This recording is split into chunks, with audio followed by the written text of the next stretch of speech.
timeline-wise, it's like writing from early and not stopping and kept on creating. And then every move has to be a jump. Like once you start working out what you're doing, so then we met this group of guys, Intense. Mike Skiller was the brother of the lady who I had my first kid, Remus, with. That was like, we went to school together, and it all started coming together. He was in a crew called Dominant Force, an old UK hip-hop crew.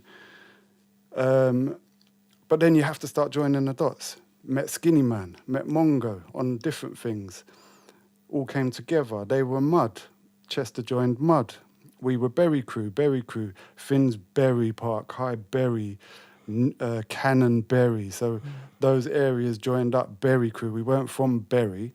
We were the Berry Crew. Then we were called Highbury Hoodlums.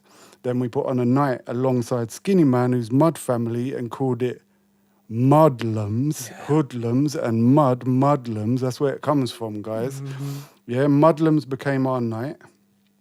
Then we jumped from one place to another, one venue. We started off in Powerhouse, which was like a crack den in Finsbury Park. Respect to anyone who reached. I know all the writers, all them old school lot, Jody, all you lot. That was the start.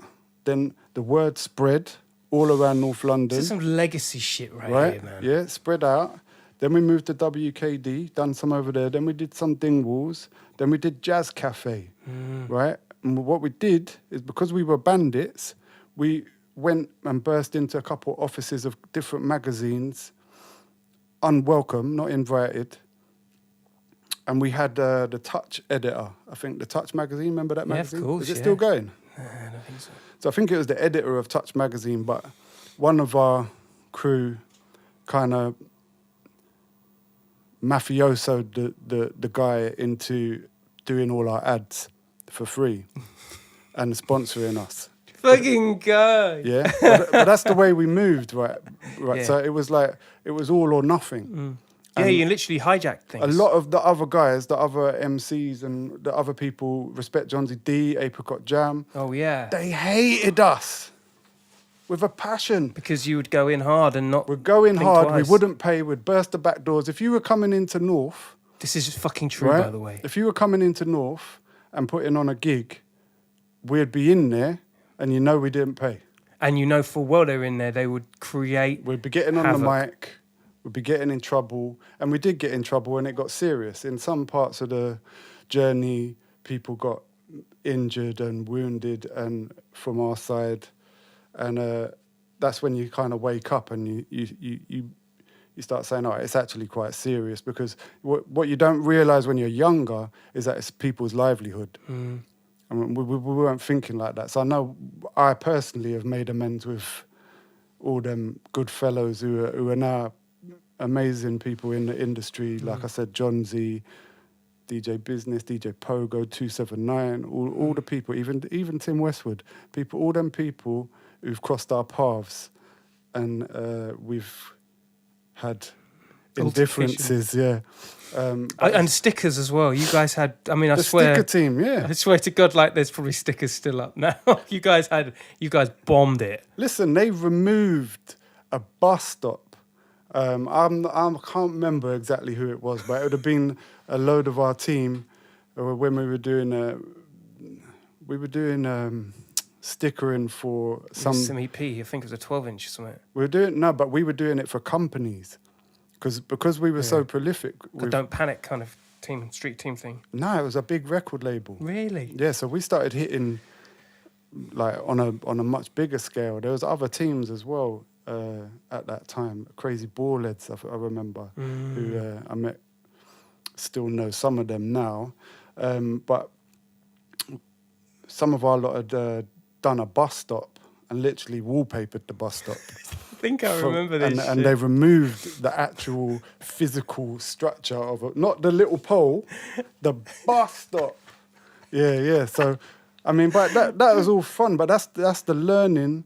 When you're learning, you jump, you create something, You look around and then you leap and you jump to the next thing. You jump. Sometimes you have to jump sideways, but as long as you're jumping and you're moving in a direction, you create longevity because you look back and you see all these different things and you can say affiliated.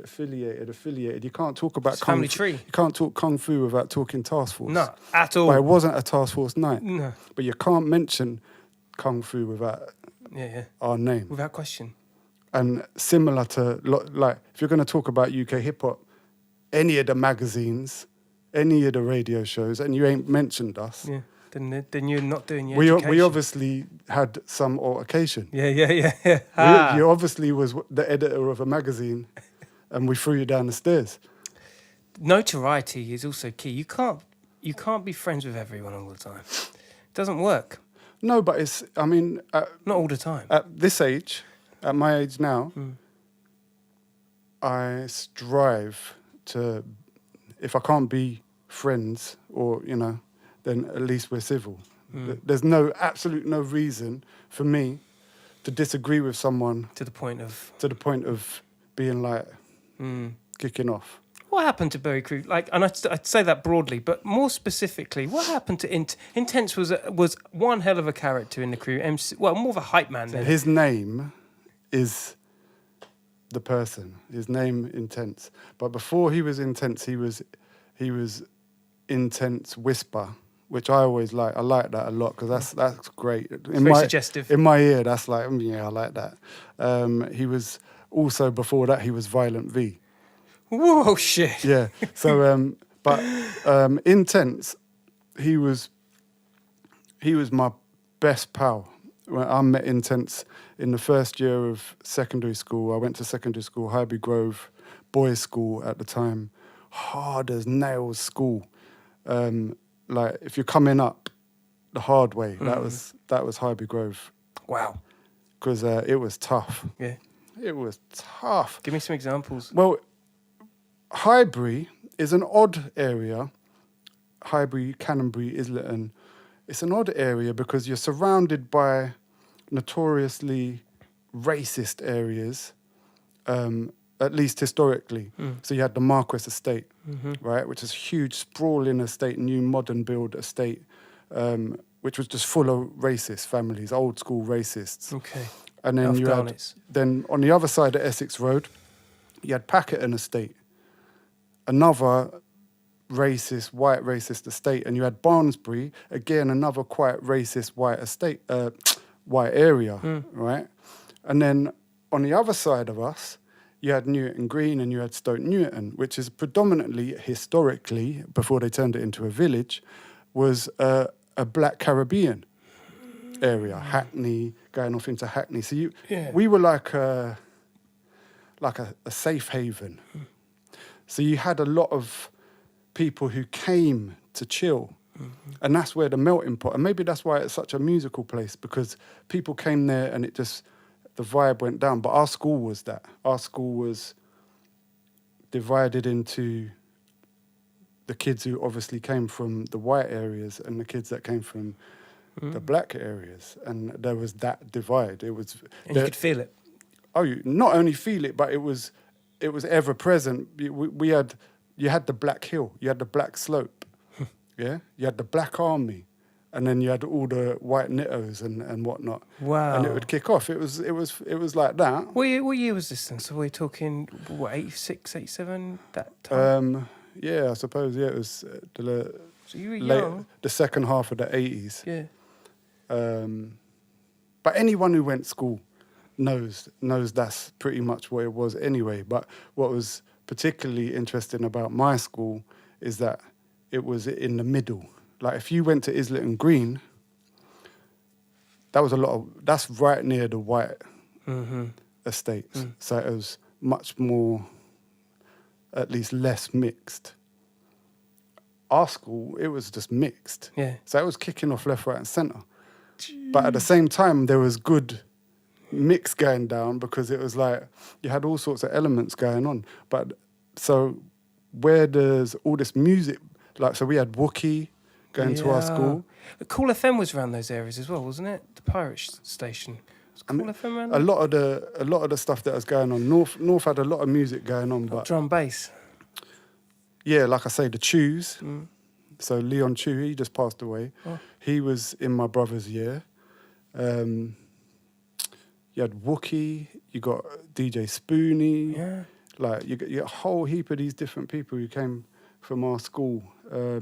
That's fucking awesome. And so I got into school and I was a rapper. And then I met this guy Intense, and it was like, he was a rapper, but he was freestyling. And he was like, he had Jamaican twang and like all these different reggae vibes going on. And I was like, oh, I'm not going to rap in front of this guy. So it was like, I became a beatboxer. So I was the beatbox man, right, for Intense. I remember this now. Right? Yeah? Yeah. So I'm like, Vincent's doing the rapping. And we would go up and down Highbury Fields and busk. So we were like walking along, businessman going to work or coming back from work. Intense would be, oh, what you wagga do, oh, what you wagga do, oh, what you wagga do when the AIDS lick you.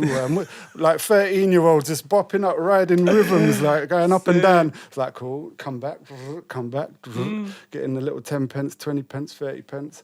And that's how we started. And then we started getting into battles with Mike Skilligan, who was the slickest hip-hop guy in our school. He had the Jerry Curl perm. It was all slick and that. And it was just a beautiful time. Like, if you listen, there's a record by Dominant Force called Raptivity. And if you listen to, I think it's the second verse, he breaks down that time where he almost got took by a super dope brother who was known as Number One. Like, and he talks about all the kids crowding round and people climbing on the fence to have a look. Every break time, hundreds of kids. Me, Intense, versus Mike Skiller and his beatbox people. And it was just wild. Mad. It was wild. Own little kind of scene. Mm. So what happened to Intense in the end? Is he still around? You know what? I don't see them. But when I do see Intense, Sparks, and any of the guys from back in the day, it's just love. Yeah. And it's a thing for me because I don't hold I'm not sentimental to the extent I don't have friends. Like, I don't carry. I'm with the people I'm with at the time, so I don't carry from any particular time. And it's like anyone who's at a time, you're in that time. I've moved. Yeah. I don't know why that is. It's probably something to do deep inside of me. I don't know what that is, but Intense. As far as I know, the last time I knew, he was like, he started doing that. Excuse me, can you join that charity business, which was right up his street because, like, he's a hustler. Mm-hmm. But then he became the manager of the guys you'll see on the street. So he'd be there watching them taking notes. That's fantastic. But as far as I know, he's successful. That's wicked. And he's well, and that's all I could wish for Intense. Yeah. But I mean, Intense, anyone who crossed paths with Intense back in the day. Oh God, bro. And I got a lot of time for the guy. He really did. Yeah, he showed me some love from the jump. Yeah, I think I played Mudlum's Dingwall's era of Mudlum's. Changed my whole fucking life, bro. You guys booked me, and I was just like, yo, I didn't even have a plan. I was like, yo, I'm not getting paid to keep the bar open. I'll just quickly doing this, And yeah, got a load of free drinks after it. But what was more crazy, and still to this day I can remember it so well, was the mixed audience that was in there. But it was on some 8 Mile business. Either you're fucking good or you're fucked.